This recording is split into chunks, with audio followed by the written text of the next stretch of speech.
has said that we had a quite a busy season.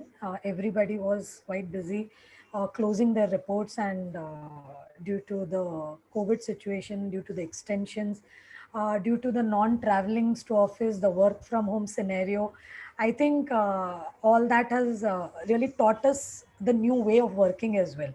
So we thought that it's better that if we can start with a topic where we can discuss some recent trends in the transfer pricing and some recent controversies. So we are not covering the all controversies of transfer pricing. We are just covering some recent controversies which we thought that could be apt to discuss in more detail in a study circle meeting. Uh, so the way we will carry this study circle meeting is, first we will discuss some recent trends, the recent global trends in transfer pricing. Thereafter, we go on move to the controversies in transfer pricing. We will have some part of discussion towards the recent guidance note, which has been issued by OECD in view of the COVID-19. And then we will also have some glimpse of how the future of transfer pricing may change because of the OECD Pillar 1, Pillar 2. So this is broadly the agenda of the meeting. Now we, yeah.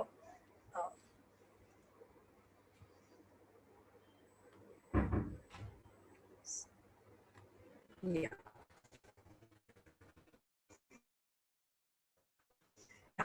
So just to give a little bit of background about how transfer pricing is evolved, just to set the background base, transfer pricing, which was introduced in April 2001, uh, it evolved since 2001 to 2021. There has been many things which have changed in transfer pricing. As we all know, like when it was introduced, it covered intra-group cross-border transactions. Then with effect from April 2013, there was specified domestic transactions which were also introduced, but then by 2017 they were taken out. Then we had certain changes in the definition of international transactions, whereby we saw that the sale of tangible assets, capital financing element, that all were included in the definition of international transactions. And these were retrospectively amended by the FA 2012. Then we had introduction of safe harbor rules, which gave the assessees much breather because there was some certainty which could be parked. This methodology of safe harbor rules, one thing I want to mention about it here is, I have seen many a times during my practical experience with clients who are medium size, who may not be large in many organizations. They really are keen to go towards safe harbor rules to save their time and efforts on litigation, because usually these organizations do not have so much of manpower and bandwidth to fight on litigations up to the level of tribunal where you can ideally get some kind of a justice. Then we also saw in transfer pricing that we used to have first the only 5 methods, the cost plus method, the cup method, the RPM method, the TNMA method. There was a sixth method which was introduced, which was the other method, which also gave a lot of independence to organizations, that if you're not fitting into the traditional methods, there could be another method. Then we had advanced pricing agreements, which was again one of the features to reduce litigation, bring tax certainty, to bring India more into the benchmarking criteria, which is adopted worldwide. We got into multiple years data for benchmarking. We have now interquartile range concept, which is between 35 percentile to 65 percentile.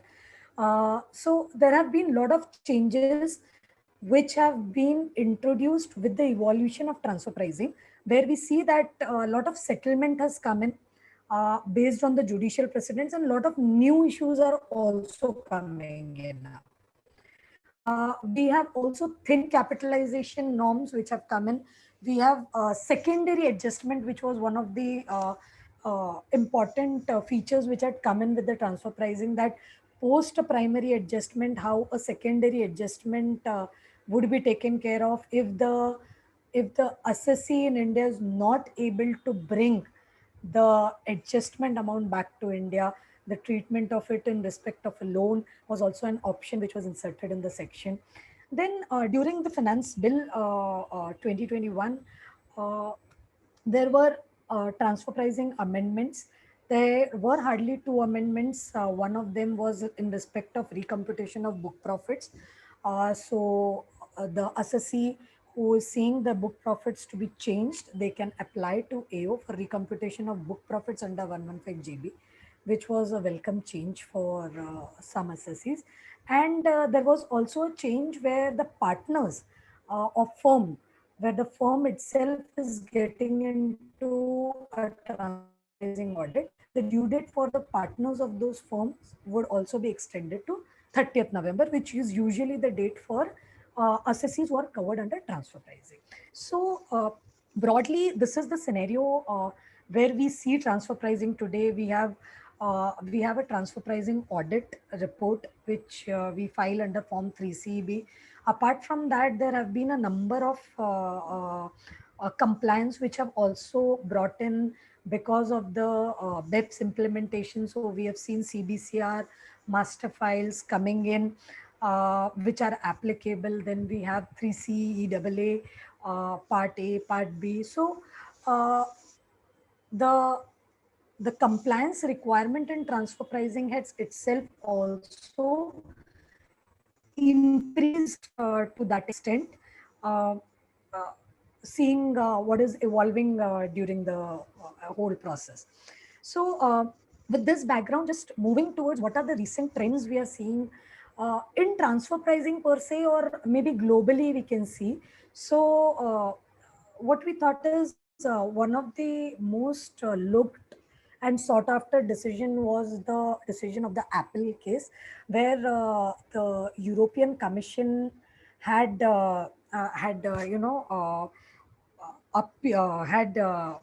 put under the General Court of the European Union a case on Apple, where it wanted to charge the Ireland government to collect the taxes from Apple because Apple has not paid the due taxes.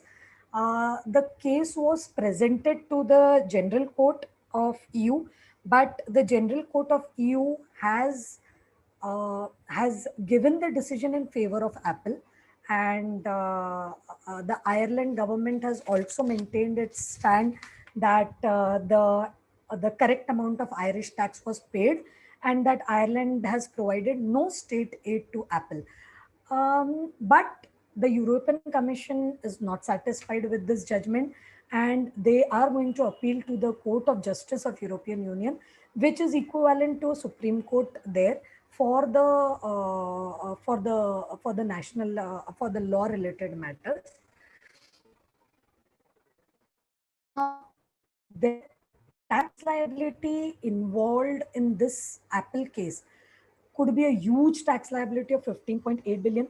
Apart from that, I think Apple is one of the classic cases which actually brought into focus that how the companies can have bigger empires, what kind of digitalization problems we have, how the existing law of permanent establishment is not enough to catch hold a company, and the company may not be required to pay due taxes at any of the jurisdictions. So all these things came in with the Apple case, but now this case is again lying at the appeal level to the Court of Justice of European Union, and it is estimated that this may take another 2 years for some finality. And apart from that, we have two more cases which are running at the US tax court.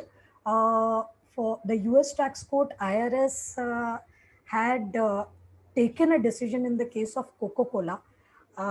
So in the Coca-Cola case, the tax liability of more than $9 billion was under consideration, and the profit split arrangement was used by Coca-Cola, which the IRS has modified and said that no, there is larger due which should be available to Coca-Cola USA, and the decision has gone against Coca-Cola.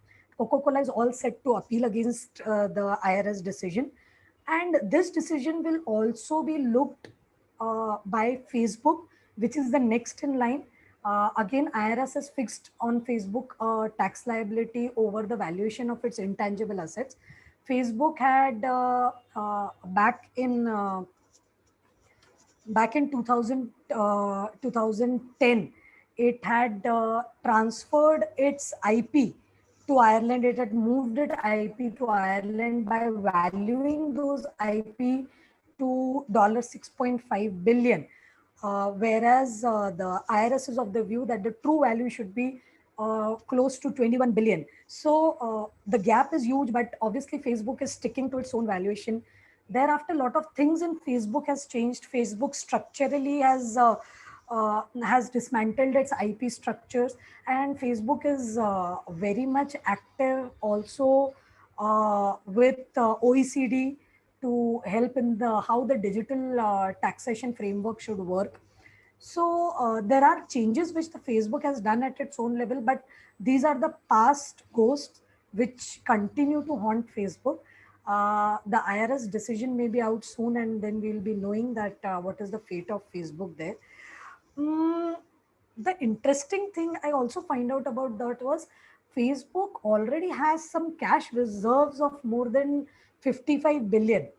And if we see the amount of tax liability for which IRS is fighting with them, Facebook is cash reserves of Facebook can cover them easily. Like 20% of its cash reserve can cover the whole tax liability along with interest. So from the market perspective, Facebook doesn't has a challenge that it may overturn its operations because it is sitting on a cash reserve. But interesting thing to see would be that how US tax court is looking at this because the valuations the Facebook had submitted were before going public, before it went into an IPO. And maybe the plea they are trying to take is that the valuations IRS is looking at is post seeing that how the IPO went and how Facebook went public, and it the value increased immensely. So these are interesting arguments which are being placed by both the parties. The fate of these will be very important to decide how we are moving ahead to the digital framework of taxation. All these decisions, I believe, will have a lot of impact on these transactions. Apart from that, our Indian government is appealed to the Hague decision in the Vodafone case. So we all know that Vodafone case, the Supreme Court has ruled in favor of Vodafone. Thereafter, the government had brought in retrospective amendments to tie up the tax liabilities for Vodafone. But Vodafone invoked bilateral investment treaty and went to the Hague Convention. The Hague decision has also gone in the favor of Vodafone, but the Indian government still maintains the position that this matter cannot be raised up through the bilateral investment treaty, and tax application of tax on any company is my sovereign right, which cannot be decided by any arbitrary courts sitting outside India. So again, what we are seeing is that the India government is appealing for this Hague decision in the Vodafone case. The Hague decision in case of Cain, CAIR and Cain ruling is also pending. Then we have an interesting ruling which came by Federal Court of Appeal, which is kind of a Supreme Court of Canada, in favor of Cameco transactions. So Cameco was a company which was the largest mineral trading in uranium. So what they had done is the operations of mining were strict to Canada, but the trading operations were shifted to Switzerland. Now, the interesting thing that was happening was there was trade of uranium between the Switzerland entity and the Cameco Canada. So Cameco Canada was selling uranium to Switzerland, and CL Switzerland was later selling it to European counterparts. The profit margin sitting at CL was huge as compared to the amount charged by Cameco Canada to CL. So Canada certainly objected this and said that there are dues to Cameco Canada which should come. So that the base the Canadian tax authorities were trying to take was that the entire Cameco structuring, where Cameco Canada was performing mining operations, Cameco Switzerland was into trading operations, and there was a Cameco US which was into distributorship functions, said it was all a sham, and it was ultimately Cameco Canada which was actually controlling the entire transactions, and that is the base where they wanted that entire profit. There has to be a big amount of profit which is sitting in CEL Switzerland should come to Cameco Canada. But all the tax courts in Canada has denied this sham transaction and said that they do not see a sham there. And the Federal Court of Appeal has gone in favor of Cameco. So now the story becomes that Cameco has to actually recover amount from the Canadian tax court. So whether there is any other development on this side, we'll wait to see that whether the Federal Court of Appeal or Canadian government could think of something like a retrospective tax impact to again bring back tax liability on Cameco. So these are interesting things on the arm's length principle, where Canada, the Federal Court of Appeal Canada said that no, the arm's length principle are complied with, and we don't see that because there are high profit margins sitting in Switzerland, there has to be, we can further attribute something to Cameco. Apart from that, there is one small topic which I've also brought into highlight is there could be implications of discontinuation of LIBOR, which the UK government has been talking since long that the LIBOR may be discontinued, and 2021 is seen that it would be the end of LIBOR. From India perspective, we feel that it would be very interesting to see, because most of our judicial decisions plus our safe harbor signifies that the loan which are denominated in foreign currency, uh, where the overseas subsidiary is involved, Indian holding companies have given their uh, foreign currency loans to such subsidiaries. The best way of benchmarking is LIBOR plus 250 basis points, 350 basis points. We have different decisions on that, depending on what kind of arrangement you have. But primarily, we are stick to LIBOR because of benchmarking of this loans. So interesting would be how we will be able to guide our clients going forward, what kind of changes in agreement should be done, and instead of LIBOR, what should be picked up, because there are many other SDI board, there are other benchmarking platforms which will be available. So which one of would be adopted by the government? So we had seen that no changes have been made so far in the safe harbor rules. So interesting would be to see what the Indian governments adapt, and if there is any circular on this aspect which can guide the companies pre-hand, so that the companies, the Indian companies are more prepared to take up the transfer pricing, could be one of the welcome changes. If we could recommend to the CBDT that any other benchmarking, LIBOR, CIBOR, whatever is going to be preferred by the government should be given beforehand, so that the clients can get the agreements restructured, can get the agreements again reorganized and revalidated. So this is some short summary on what the recent trends are going on in transfer pricing. Up, then we move to the subject that how do we deal with some recent controversies? So what we have done is we have tried to pick up three controversies here.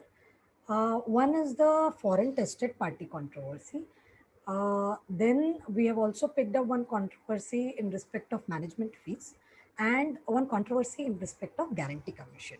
So why we have picked up the controversy of foreign associated enterprise as a tested party? So recently we had a decision of Virtusa Consulting, which was given by Madras High Court. So when I was researching, to my mind, Madras High Court is the only High Court which has given a decision on foreign associated enterprise being considered as a tested party. Till that time, we had more decisions which were on tribunal level at Delhi Tribunal, Mumbai Tribunal, Pune Tribunal, and Ahmedabad Tribunal. So we have decisions at tribunal level. This decision came at a High Court level, and it looks like the High Court has gone into the favor of assessee, and it has said that yes, foreign enterprise can be adopted as a tested party. Now, just to give you a brief, what this controversy exactly is about. So, to bring us all back to the basic, I just have put in the sections that where is this controversy coming from. So, the controversy, if we begin at the Yamaha decision, so Yamaha decision was in respect of a resale price method where Yamaha India was selling some of its motors to Yamaha Japan or other subsidiaries as well. Now, the controversy that had arose was when, in case of a resale price method, if you see, the the wording start as that the price at which property purchased or services obtained by the enterprise from an associated enterprise is resold or are provided to an unrelated enterprise. Now, here the perspective one is the price at which property purchased or services obtained by the enterprise should mean the Indian enterprise. From an associated enterprise should mean an overseas enterprise and is resold or provided to an unrelated enterprise by the Indian company. So the transaction has to be outside associated enterprise company should sell. So Indian company has to purchase from the outside associated enterprise and resell that product to an unrelated enterprise to have the resale price method work. Now, interestingly, what happened in the Yamaha decision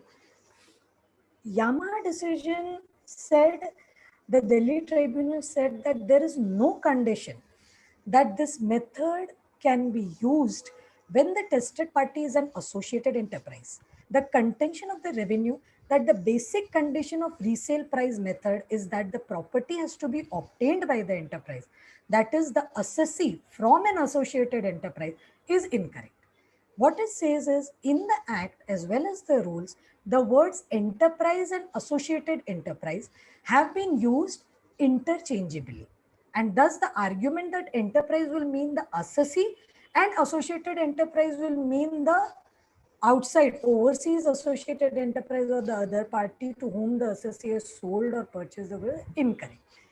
Now, for this, they went into the definition of enterprise and the associated enterprise. So for the sake of convenience, we're just reading this definition. So if you see meaning of enterprise under section 92F3, it says enterprise means a person, including a permanent establishment of such person, who is or has been or is proposed to be engaged in any activity relating to production, storage, supply, distribution, blah, blah, blah, blah, blah, in pursuance of a contract or in investment or providing loan or in business of acquiring, holding, underwriting with shares, whether such activity or business is carried directly or through one or more of its units or divisions or subsidiaries, or whether such unit or division or subsidiary is located at the same place where the enterprise is located or at a different place or places.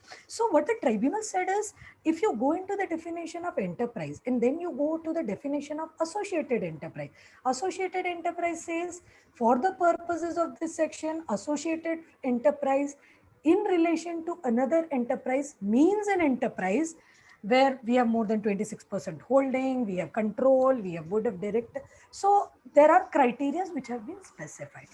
Now, the observation here is enterprise and associated enterprise. Enterprise need not necessarily be an Indian enterprise, and associated enterprise need not necessarily be an outside enterprise.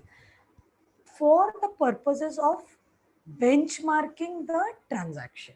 When you benchmark the transaction, when you select the most appropriate method, before that you have to select who is the tested party. Now, in case of tested party, the OECD, the UNTP guideline says who should be the tested party. The tested party should be a party where most reliable data for comparability analysis is available. Now, UN has clearly made a statement that it may be a local or a foreign party. Again, India has given its context on this, where India government has also said that it prefers a local party, but if there are comparables at foreign level available, then Indian government is open to accept foreign parties as tested party, foreign comparables as well. Now, the most important thing I believe is when we are applying this law into our practice, what we should see is that if we are selecting a foreign associated enterprise as a tested party, this is not a blanket rule available. Two things are very important. The first and primary thing, that whether that foreign associated enterprise is qualifying as a least complex entity. So when we call it as a least complex entity, if from India perspective, we are saying that the company is owning the IPs, is performing the functions of research, the company is performing different other functions, whereas the associated enterprise is just acting as a contract service provider or a distributor, which has minimum functions and which can act as a foreign tested party because it is a least complex entity. So the transfer pricing documentation should clearly bring this out.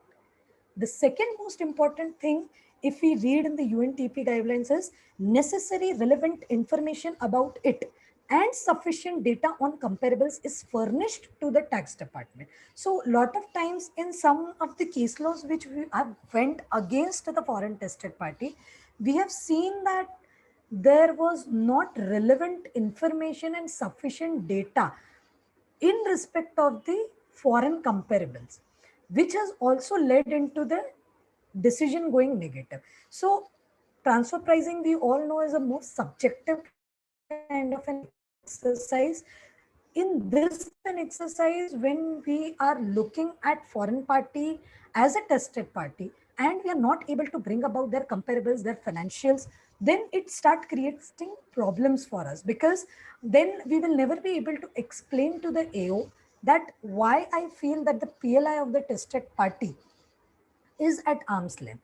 The amount of remuneration I'm parking at the associated enterprise at arm's length, because other companies who are working, other independent companies who are working under similar profile are also parking that much amount of profit. So the UNTP guidelines, the OECD TP guidelines, everywhere the choice of tested party, the foreign comparables can be accepted. But what has been given to us is that the documentation should be maintained in a proper manner. So I was just trying to go through some of the case laws. In which of the case laws can we find that what kind of documentation has been maintained by the assessees to to just bring about the change. So, for example, we were taking, let us take the decision of Ranbaxy. So Ranbaxy decision was also given by Delhi Tribunal, where they accepted the foreign party as a tested party.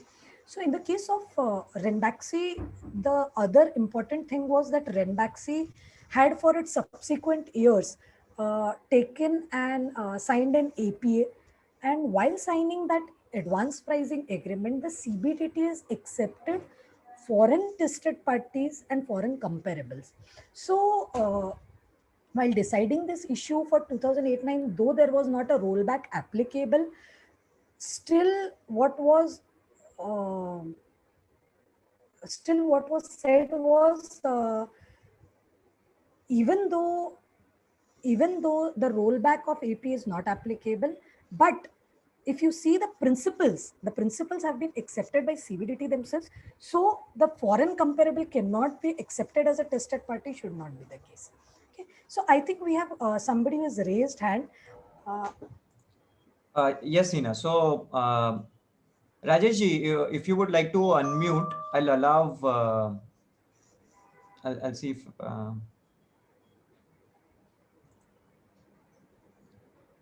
So, Rajesh ji, I've allowed you to be able to raise your query.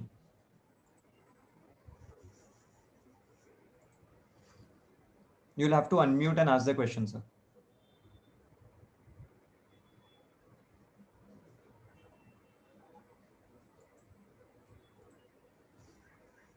you can type on the chat in case you're finding any disturbances.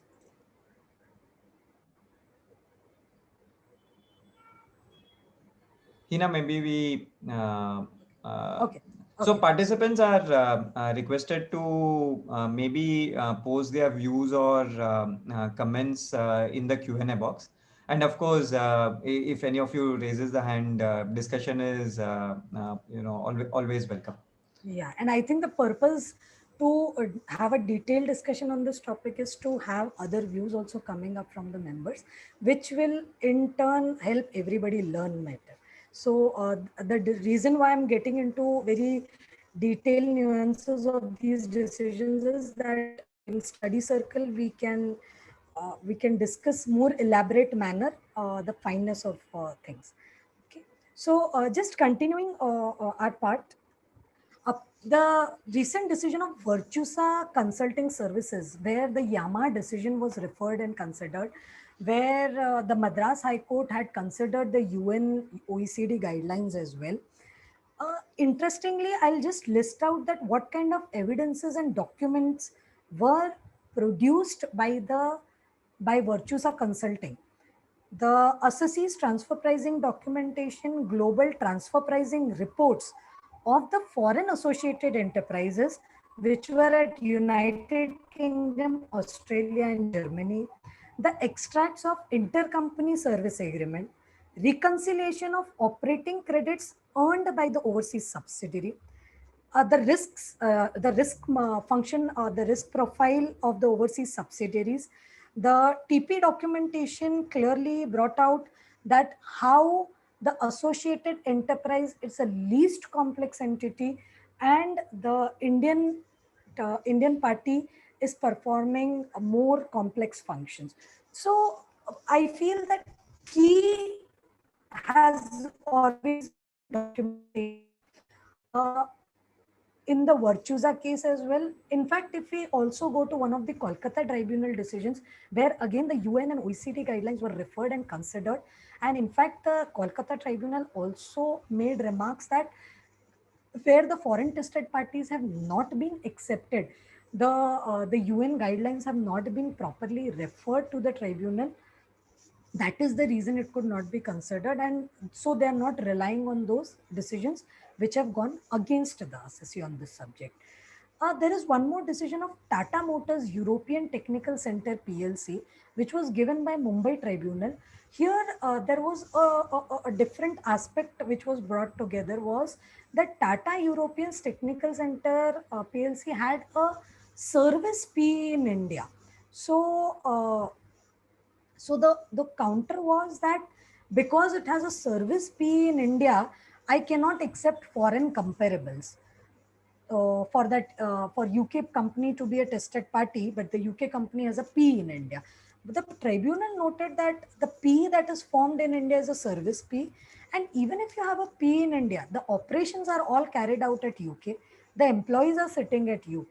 The employee cost is being incurred at UK. The functions are being carried out at UK. So you cannot deny that it is not a company which can be comparable by those foreign companies.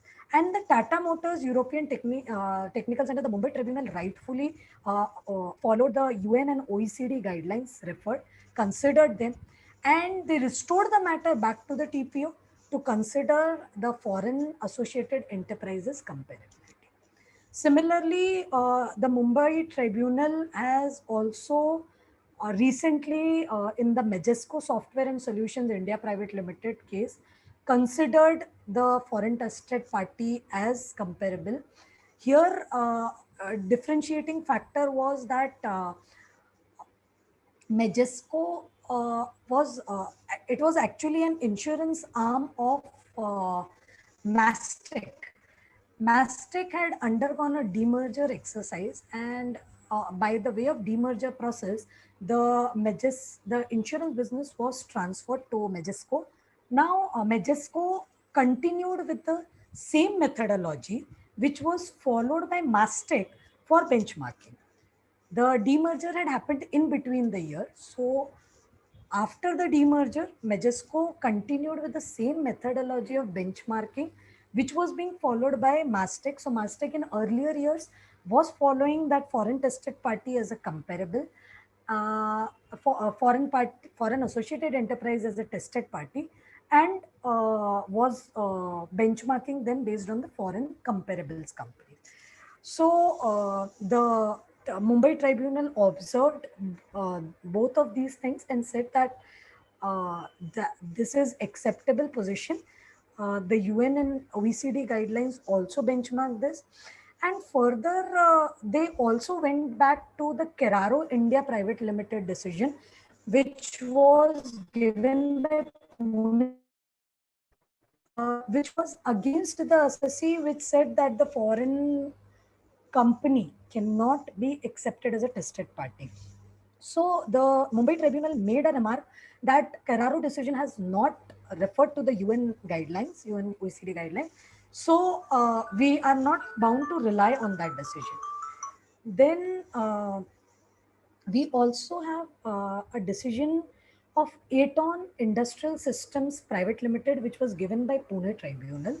Now, this decision has gone against the assessee. So, as I said, when a decision goes against the assessee, uh, interestingly, when you read about why the decision has gone against the assessee, so there was one interesting thing which was brought out.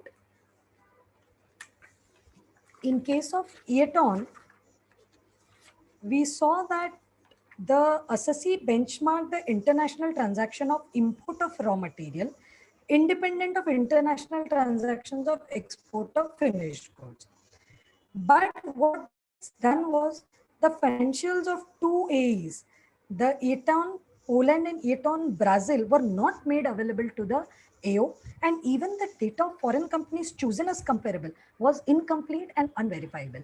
Now, in these kind of situation, when proper documentation is not available, then one of the basic criteria which have been referred is if the comfort cannot come if I do not have a proper data. So in the Aton case, the one of the major factors was the the financials were not available, the information on the comparables were not clearly available. But Aton also went ahead to further give its logic that why a foreign company should not be accepted as tested party. So it again went into the discussion of enterprise and associated enterprise, and yet on the Pune tribunal concluded that enterprise essentially should mean the Indian enterprise, and associated enterprise essentially should mean the foreign enterprise. Otherwise, what they have tried to prove is that you will not be able to make an adjustment to the PLI of a foreign associated enterprise. That is the reason always it has to be the Indian company which has to become the tested party so that the PLI adjustments can happen. Now here there is a slight flaw because the tribunal has gone into explaining that there is an associated enterprise, it is selling to the Indian enterprise, the Indian enterprise is purchasing from them. If we start benchmarking the foreign associated enterprise and the foreign associated enterprise has sold me at a lesser price, I will never be able to get that what is the maximum price at which this product could have been sold. So the flaw in this argument is that the the tribunal never got into the aspect that what is a tested party, why the tested party, why do we do the exercise of finding a tested party. The tested party is found to decide on the most appropriate method and to decide which is the party which has the least complex functions, because if a party has least complex function, the comparables for that party can be easily obtained and we can have fair comparables on uncontrolled transactions, similar uncontrolled transactions. That is the reason we carry out this exercise of tested party. So I believe in the Eaton decision, that discussion did not come out, and the tribunal was focused on that because I cannot do a PLI adjustment to an associated enterprise which is outside India, so the whole system will get flawed and the transfer pricing will not work in the manner it is mechanized to. So, although the one of the factors also in the Pune tribunal decision was that the decision of Yamaha was not referred. The Yamaha decision was a decision which had initially got into this detail that associated enterprise and enterprise words can be used interchangeably. So, surprisingly, Aton decision was not referring the Yamaha decision or the Ranbaxy decision at all.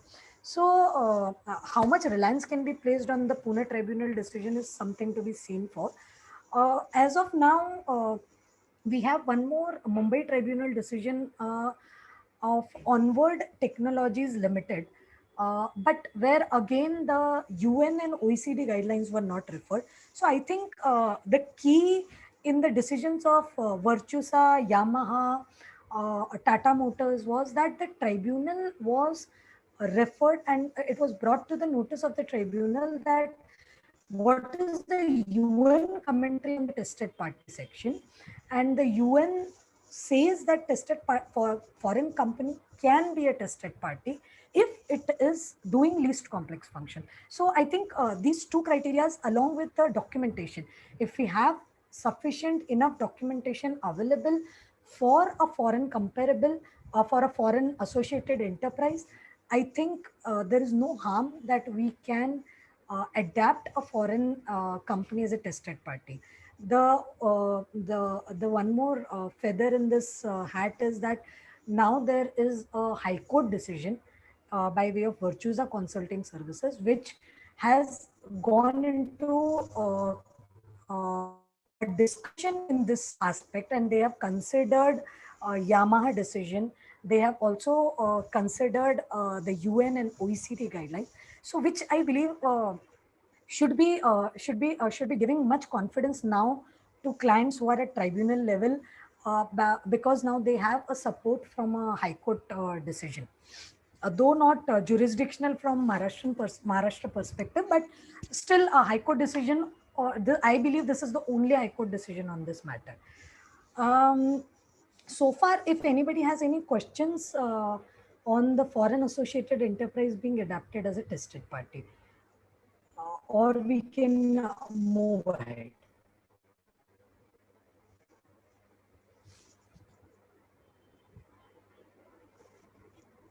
Okay, so we now tend to go on to our next controversy, which is on guarantee commission. So guarantee commission, we all know was somewhere very settled after the Bombay High Court on Everest Canto, which said that corporate guarantee commission should be benchmarked at 0.5% because it may expose the guarantor to a contingent liability in case of the subsidiary not fulfilling its obligation. So what a corporate guarantee is, it is a direct written assurance regarding the fulfillment of obligations of the other company.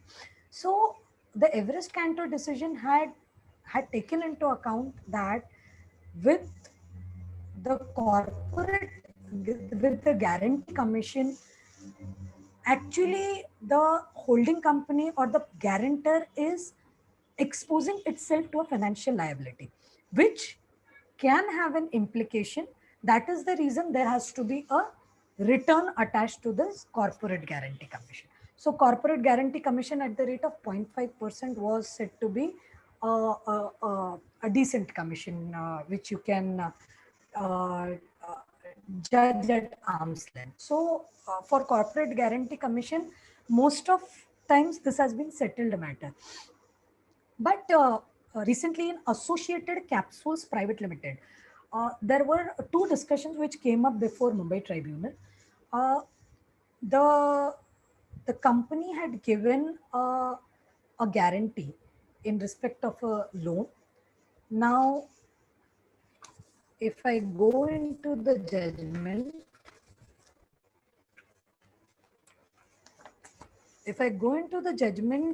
what had happened was that the assessee provided corporate guarantee of 2.4 million euros, which is equivalent to somewhere around 15 crores rupees. So this guarantee was given to a Croatian subsidiary, with a Croatian associated enterprise. Now, the assessee did not make any adjustment on account of corporate guarantee facility to its aid. The TPO said that the cup for a guarantee commission could be at 3%, and I would apply 3% as a rate. Now here the Mumbai Tribunal first of all referred to the Everest Canto judgment and reduced the margin from 3% to 0.5%.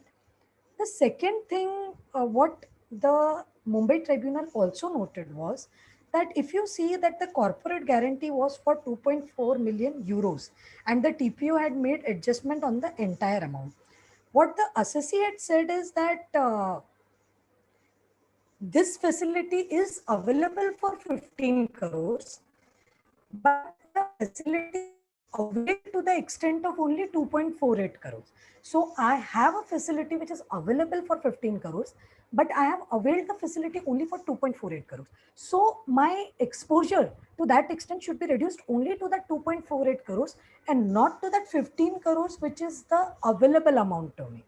So the Mumbai Tribunal appreciated this fact and they said, yes, the guarantee commission to be charged to the extent of the actual exposure of facility availed and not to the entire amount of guarantee, the corporate guarantee amount. So instead of 15 crores, the 0.5% commission should be applicable to 2.48 crores, which again was a very important observation, because whenever I'm giving a facility, I should see that the facility usually is for a larger amount, but the availment may not be for that equivalent amount. So it is important that how much is the facility which has been actually availed by the foreign, by the associated enterprise, and that should actually take into account what should be benchmark for the purposes of corporate guarantee commission, because my my obligation to the other banker would be only to the extent of the facility which has been availed, not to the facility which has been sorted out or carved out for the purposes of this corporate guarantee. Thereafter, we had an interesting decision also by the Mumbai Tribunal in respect of a letter of a negative lien. So, letter of negative lien is a very interesting thing.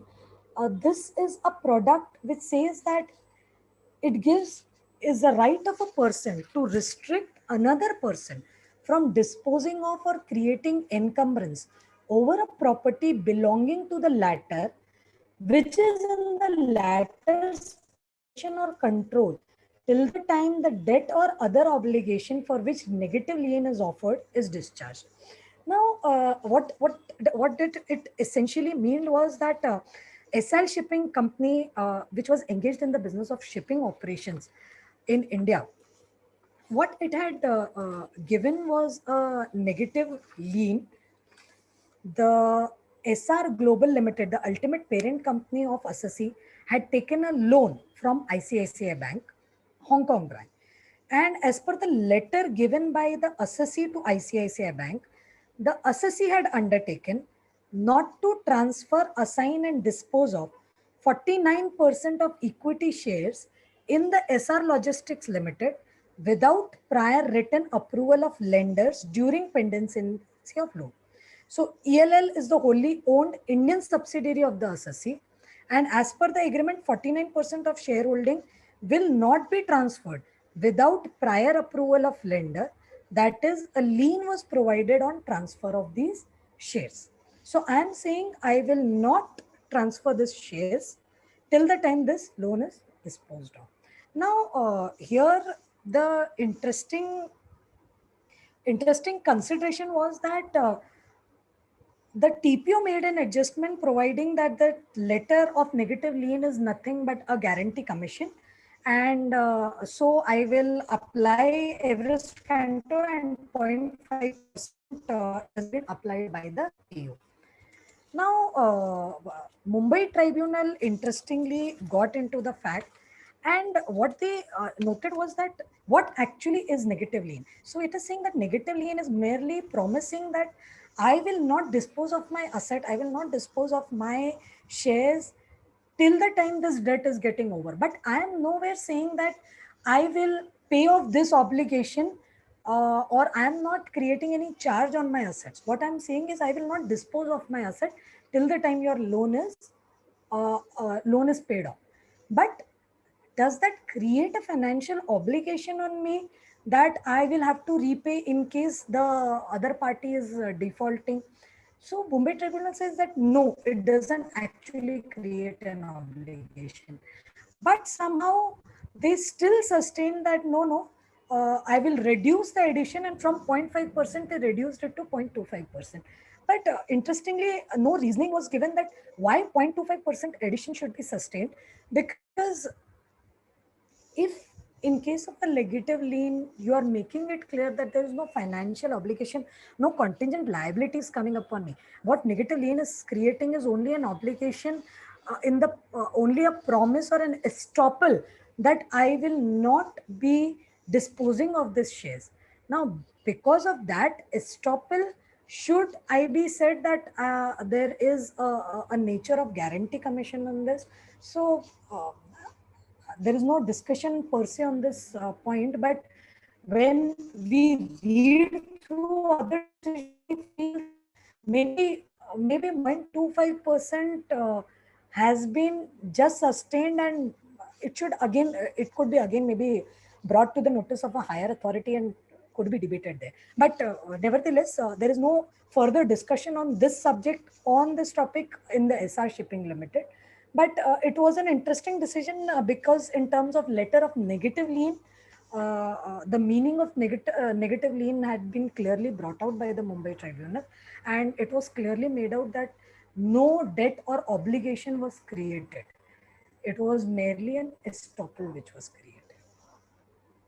Then the third decision we are referring is the Indian Hotel Companies, again a Mumbai Tribunal decision on the matter of letter of comfort. So what is a letter of comfort?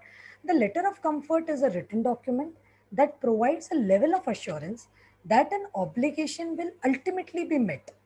And a letter of comfort is often couched in vague wording in order to prevent the issuer from being saddled with the legally enforceable obligation.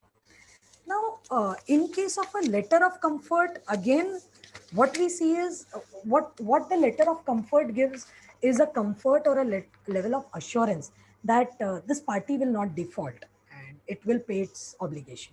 But it does not guarantee, it does not create an obligation on me that I would pay if that party defaults. So this aspect has been very rightly observed by the Mumbai tribunal, and it has said that assessee has not bound itself for repaying the loans created by the AC, and so it cannot be said as an international transaction at all. So no benchmarking for this purposes, which is again a very welcome decision from the perspective that sometimes we see that out of utmost caution, if some of the assessees have taken a letter of comfort, some of our clients have taken a letter of comfort, there are people out of caution putting it in form 3cb, listing it out as a international transaction. Now does this Mumbai tribunal decision help us by stating that letter of comfort actually is not creating an obligation? So here the remarkable thing is, whenever we are looking at any letter of comfort, I think the important part to be seen is whether debt or obligation can be created on the assessee. If it can be created, then we can go on stating it as an international transaction and benchmarking it based on the benchmark cup or other arm length criteria available. So I think Mumbai tribunal observation here are very important, that because the assessee has not bound itself for repaying the loan, it should not be considered as an international transaction. So this would end our recent controversies in respect of guarantee commission. Thereafter, we have one more topic on management fees to be considered. In case anybody has any questions so far.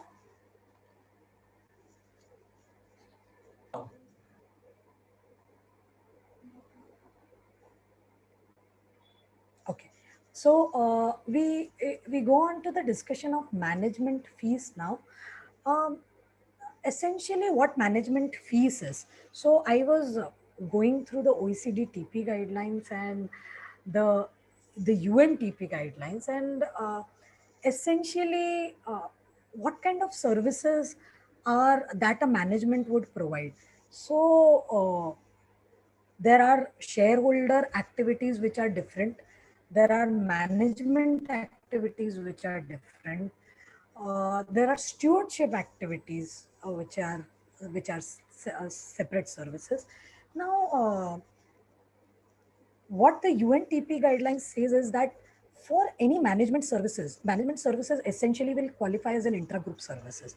So it must be determined if a service has been rendered, and second, it must be determined if the charge for that service is arm's length. Now, we have to notice that these are the two aspects. First, if a service has been rendered, and the second, if the charge for such service is at arm's length. The first test is to determine if the service provide the recipient with economic and commercial benefit, are not services that the recipient is already performing for its help. So a duplicate service test. So if I'm saying that I'm taking the services from the management and I'm also taking the services from an outside vendor, so that duplication of services should not be there, and it should not be in the nature of a shareholder services. So it should not be clear cut some shareholder related activities which would benefit from a shareholder perspective to the enterprise. Then the second part of text is the audit approach should confirm that the cost base is appropriate. The management fees usually is charged on a cost base, which could be the sales of the enterprise. So it could be set at a 1%, 2% of that sales. And that this markup is at arm's length. What are the allocation keys that are applied to commensurate the services which have been provided? Now, if we see, the whole discussion is moving around the services have been rendered and the charge for such service is at arm's length. How do I prove that the services has been rendered, that I have been provided with economic and commercial benefit? Now, what is the benefit is the economic and commercial benefit which accrue to the service receiver. And we have to see that these activities are not in nature of shareholder related activities. So when we go to the decision, important decisions on this aspect. So the Michelin India Private Limited versus GCIT, there is a Delhi tribunal decision. The Delhi tribunal decision, the type of services that have been rendered by Michelin Asia Pacific PT Singapore to MAP India is General Business and Administration Services, which says that assistance in the field of general business and corporate affairs, economic planning and accounting services, industrial assessment services, marketing, training and planning, training and personal services, financial advisory services, credit control and administration, quality control services, legal services, uh, information and telecommunication services. So the management for arranging and providing all these services, maintaining a level for yourself, has charged you a management fee. Now here, the assessing officer had interestingly said that no, I will not allow the management fee because assessee itself is incurring huge expenditures, and that expenditure should be sufficient enough. Why should I be paying the management fee? So the tribunal has made an interesting observation that assessing officer had exceeded the jurisdiction cast upon him. The assessing officer cannot sit in the judgment of a businessman to hold that group company were being paid in the name of management fee, though there were sufficient management personnel available. I Assessing officer is not required to sit on this judgment. We again go back to our slide. What has to be examined is if the service has been rendered, and second, it must be determined if the charge for such service is at arm's length. But assessing officer cannot make a comment that I believe you should not be required to have a management fee because you have management personnel with you, so that is why it should not be allowed to you. So that argument is flawed. Assessee is in its wisdom to carry on its business, and where the business has worldwide presence, it needs to keep its standard high. Now, this is an important observation that for an MNC company which has to follow some standards, there are certain ISO standards in respect of maintaining the place, in respect of maintaining the HR, or maintaining the information technology related infrastructure, telecommunication infrastructure. So in case of such organizations, you cannot go on the judgment that whether you were required to incur this expenditure. You cannot sit on that judgment for a businessman. What you have to see is if the service has been rendered. So if you see, there is a corporate service agreement in place. The corporate service agreement is in place. The services are being rendered. The assessee is able to substantiate that I receive, my management is available on emails to me for guidance, and the services are being received by the assessee.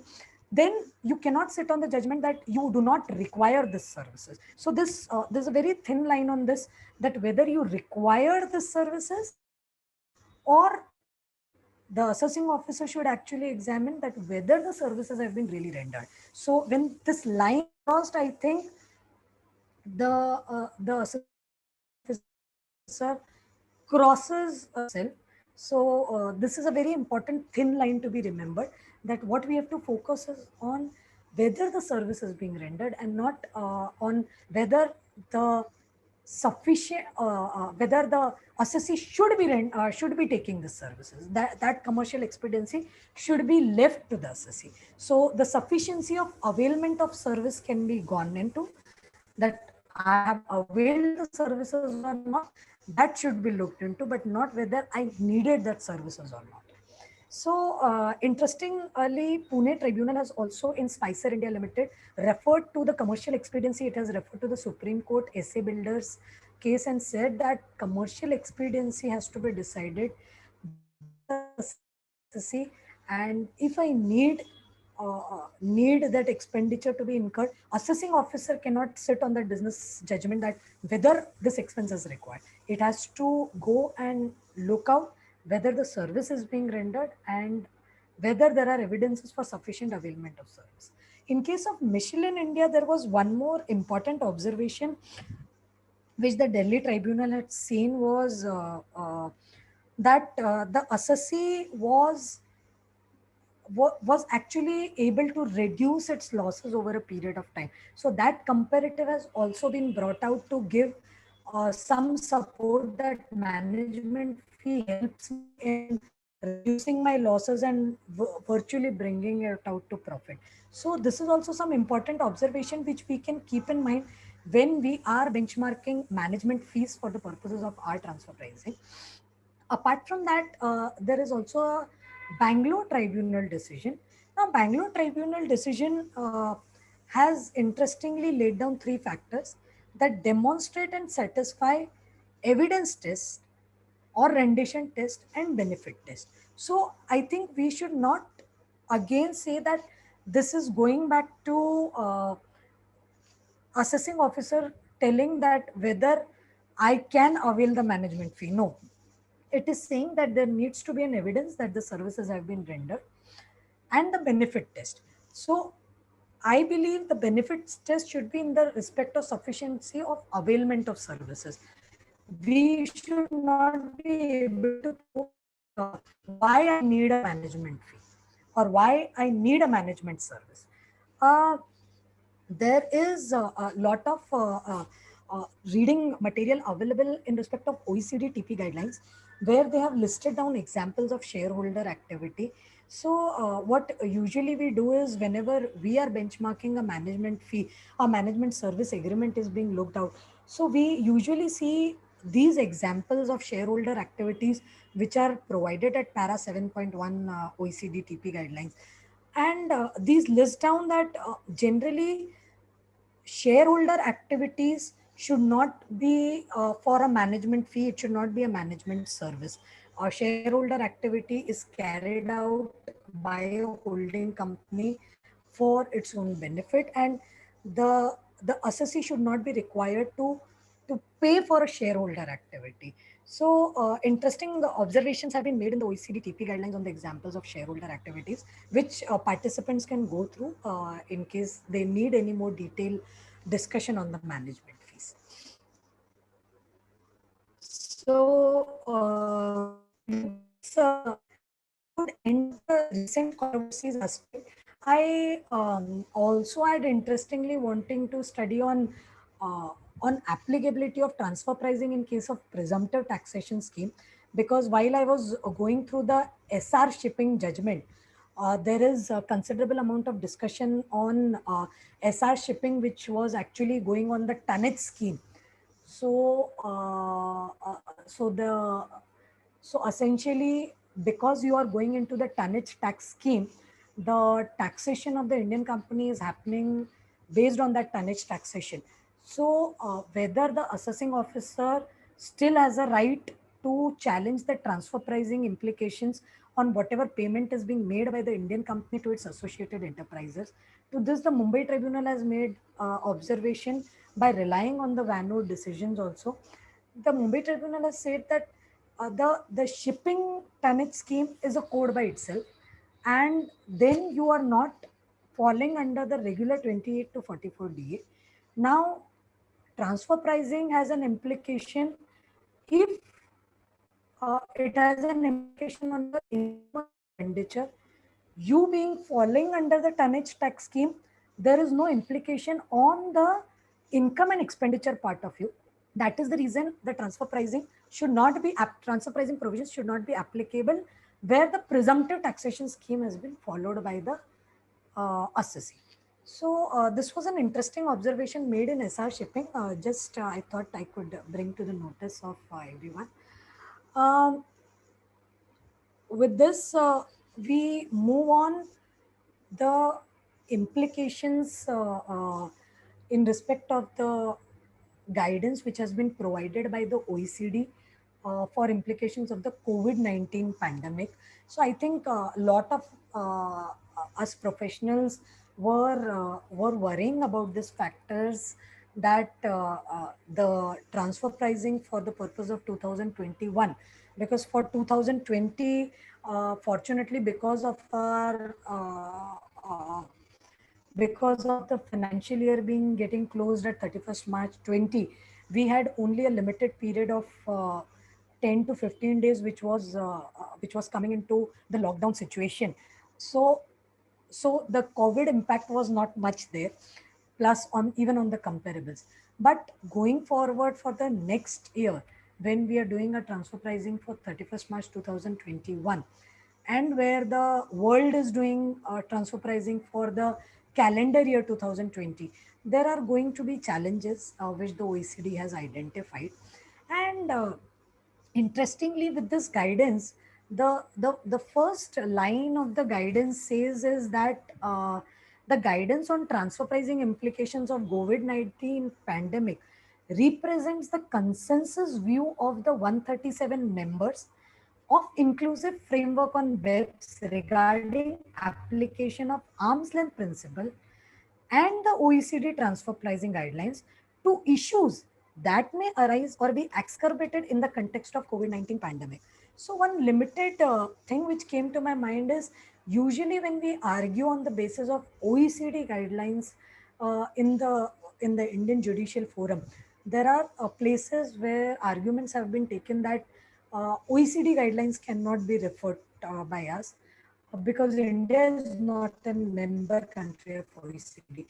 Uh, there, uh, there, there now can be a shift, because these guidelines start that these represent the consensus view of 137 members, which includes India as well. So the reliance on this guidance, the TP implications of this guidance would be better than, I believe, the guidance which is available on the TP guidelines, because it represents the consensus view of the members. And when India being a part of those members, this also represents somewhere the consensus views taken by India.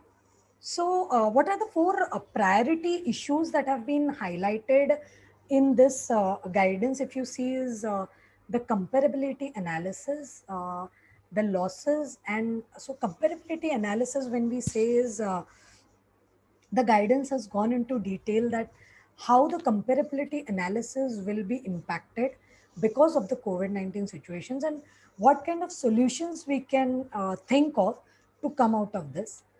What are the losses and allocations which we specifically see because of COVID-19? How the losses should be allocated? And what are the impact of government assistance programs, where there have been government assistance programs to certain industries? Uh, there has been what kind of hazard risks, which we can see, the marketplace risk, the operational risk, the financial risk. The hazard risks were already identified in the OECD TP guidelines as well. There is quite a big discussion on the hazard risks already. I think just extending it to how the COVID-19 pandemic has further impacted it is coming out in this guidance. The guidance note is not very big. It is hardly of 30 to 35 pages. But if you see, there are certain important principles which have come up. So I've just tried to list down them in a summarized manner for the members. So the comparability analysis, first of all, why the comparability analysis will be impacted, just to give you a short summary, because if we are taking a multiple year range concept, so for the purposes of 31st March 2021, when we are benchmarking, we may not be finding actually the financials at the time of filing our returns, the financial comparables for March 21. So we may be picking up the comparables for March 20, March 19, March 18. Now, unfortunately, March 18, March 19, and March 20 comparables will not take into account the effect of COVID-19, because due to COVID-19, there has been impact on certain industries, And the OECD has interestingly also recognized that certain industries, there have been absolutely no impact, and there has been certain other business avenues which have opened up. So for the digital businesses, it was identified that there could be value chain disruptions which had happened. From a consumer demand perspective, the demands were increasing, like the smartphones demand increased substantially, the laptops demand increased substantially, the digital equipments got sold out substantially, because the corporate infrastructure was moved from a desktop situation to a work from home situation. The education infrastructure was completely changed. The parents who were not having IT infrastructure at home were compelled to buy smartphones to continue the education facility for the children. So all these kind of things affect the comparability analysis, because certain industries were affected badly, certain industries were not. And what we will also see during this pandemic, during this 2021, is lot of companies will be renegotiating their contract. The impact of such renegotiation will not be also able to capture if we are having comparabilities of March 18, 19, and 20. So there are pragmatic approaches which have been suggested, that uh,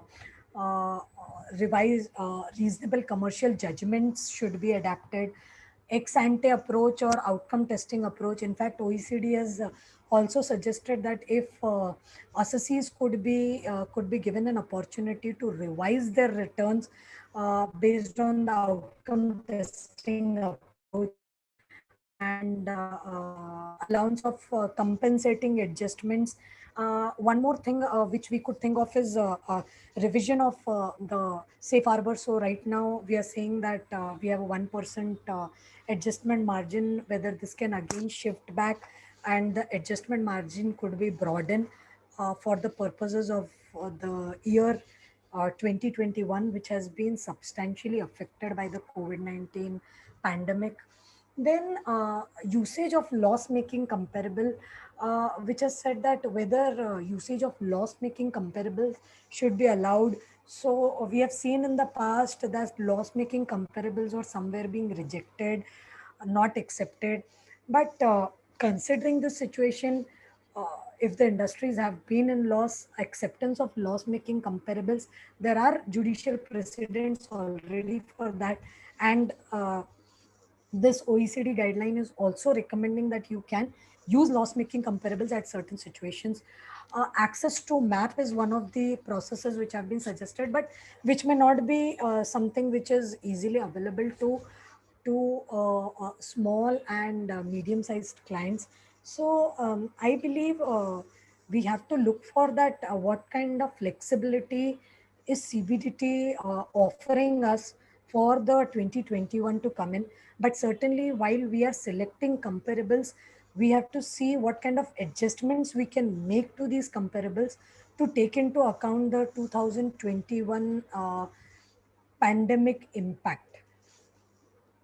Allocation of COVID-19 specific cost has been covered in this guidance note, where they've said that there are certain specific recurring costs which have been incurred by the assessee. So these specific costs, what would be the impact of these specific costs, uh, whether there could be a revision in the intercompany agreement. So here, important thing which has been brought out is the Indian counterparties which are working on a contract service provider concept or a limited service risk service provider concept, whether the holding company or the contractor can allocate certain costs or losses to the Indian counterparty which was with a limited risk or which was working as a contract service provider. So interestingly, one aspect which the guidelines have brought out is, what would an independent party do in such a kind of a scenario? If you are a contract service provider, if you're a limited risk service provider, and you see that you have a customer or a supplier which is a giant customer or a supplier, whether you would agree to to renegotiation of an agreement and allocating certain part of marketplace risk to yourself, realigning by realigning your risk. So interesting discussion has been placed out that whether a third party would not look at it that the future profits that I am still able to recover these kind of costs if I will be able to sustain or keep this partnership or the agreement intact. The benefit, the future benefit that I see, that could be one of the keys to renegotiate this agreement. So, interesting argument has been brought out that whether a limited contract service provider, limited risk service provider, who was being giving a small compensation, and that compensation was justified based on that fact that you are not taking the risk and the risk is being taken by outside India. So, can that be renegotiated? And what is the extra advantage being offered to you for that renegotiation? So, is your arm's length compensation being increased to commensurate or compensate that kind of extra risk which you are taking? So, these kind of logics have been provided here. Revised intercompany agreements, the circumstances what that can lead into modification of existing agreement, and what circumstances can be looked into when you are considering a restructuring of agreement. Interesting discussion has also been provided on how force majeure clause or impossibility of performance can come into play, whether the agreements can be wholly cancelled by the foreign counterparty by applying that there is an impossibility of performance and the agreement cannot be worked out, and now we need to again re-enter into a revised new agreement. So this is also something which have to look for how it will apply to in our practical scenario, whether the agreements which we are looking at has a force majeure, whether there was actually an impossibility of performance, whether there are clauses inbuilt in the agreement which can give the right to the service provider that it will cancel the agreement and we have to renegotiate and get into another agreement. These are all some things which have been identified in these guidelines, which you can look for whenever you are coming into this kind of a situation where there are allocation of COVID-19 specific costs. How do you identify these COVID-19 specific costs? Do you identify them from the accounting standards? Accounting standards, are they going to list it out as an extraordinary cost? How will they bifurcate with this cost? Because whether this cost would be only the PP related cost, or this cost could also be related to the extra expense which I had to incur because of the infrastructure. And the other part of it could be the cost saving aspect, because for certain service industries, there has been a huge cost saving because of the work from home aspect. Their infrastructures have been shut down, the rental costs have gone substantially down. This has benefited on a cost saving aspect. Whether that cost saving should be transferred or allocated down the line, that is also an interesting participation to see.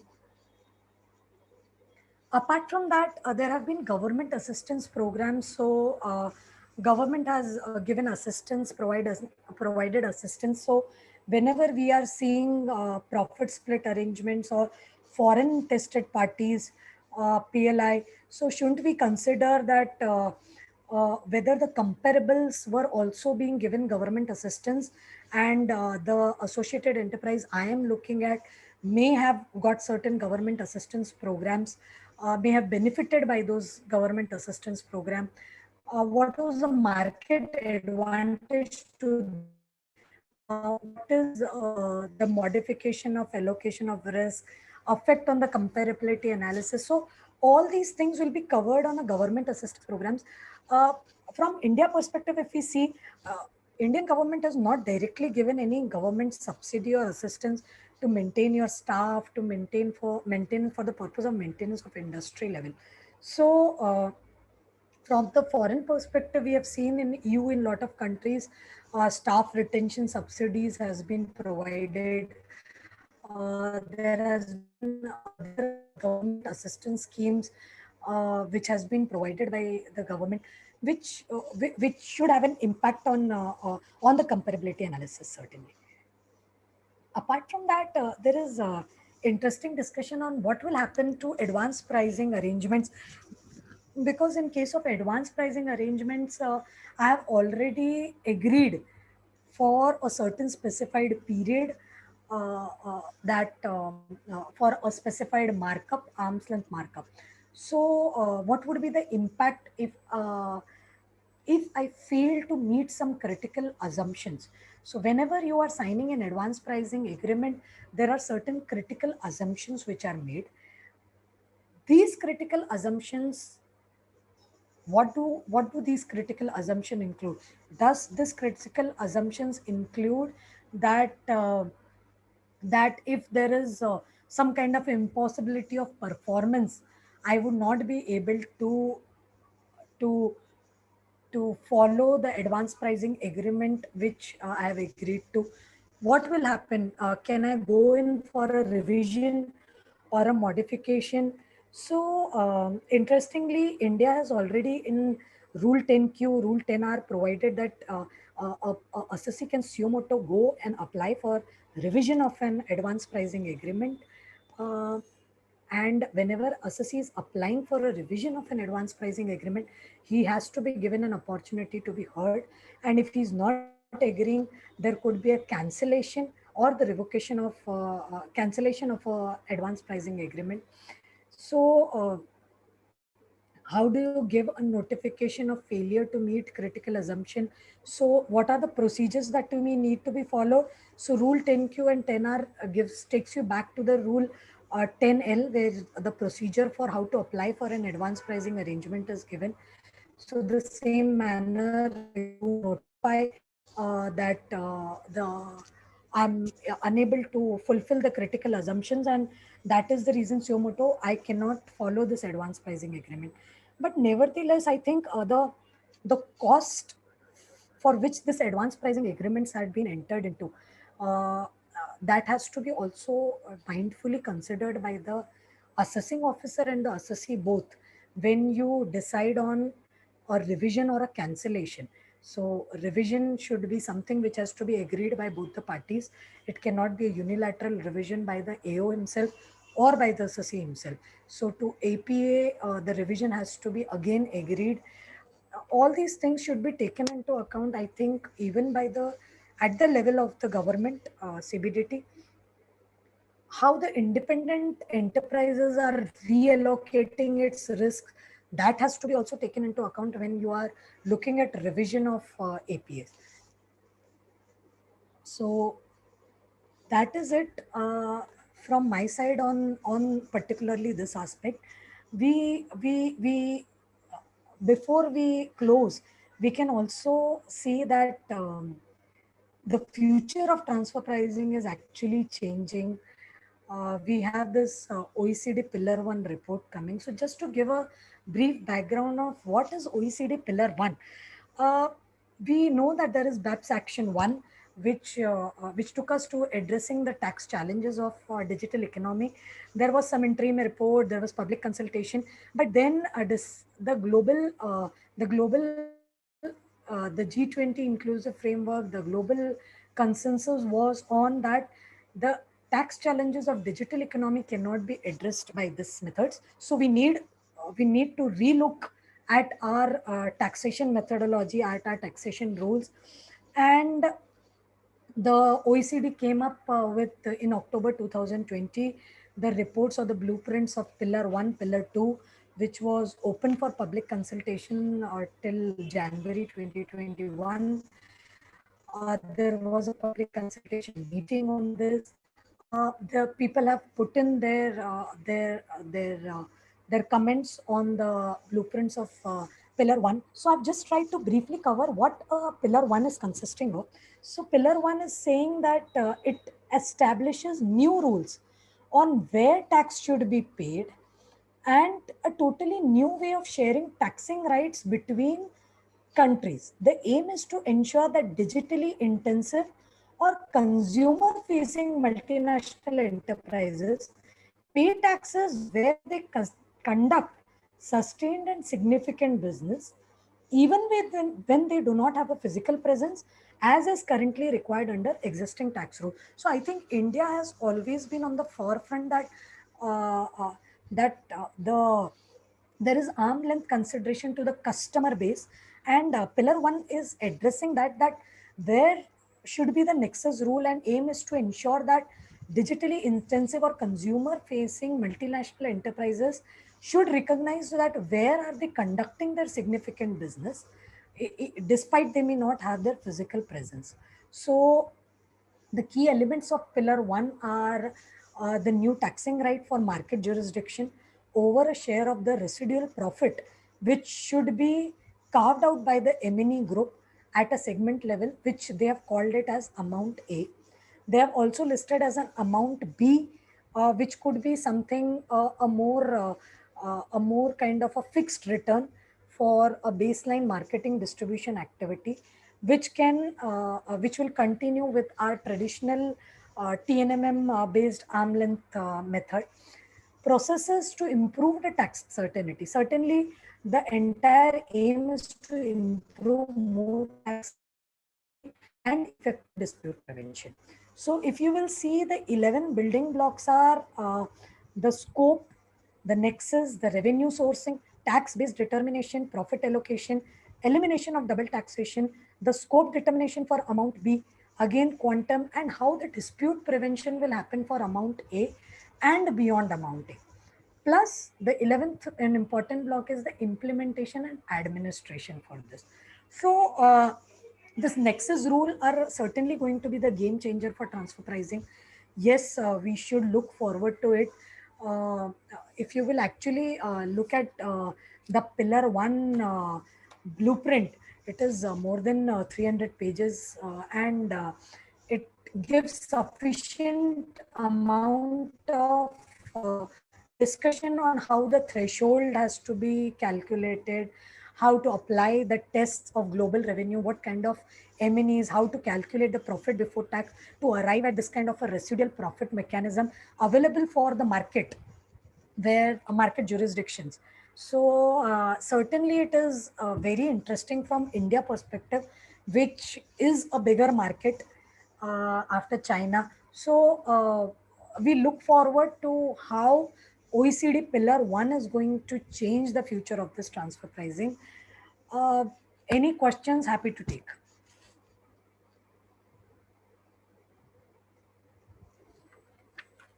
Uh, Hi, Ina. Hi, Hi. Hi.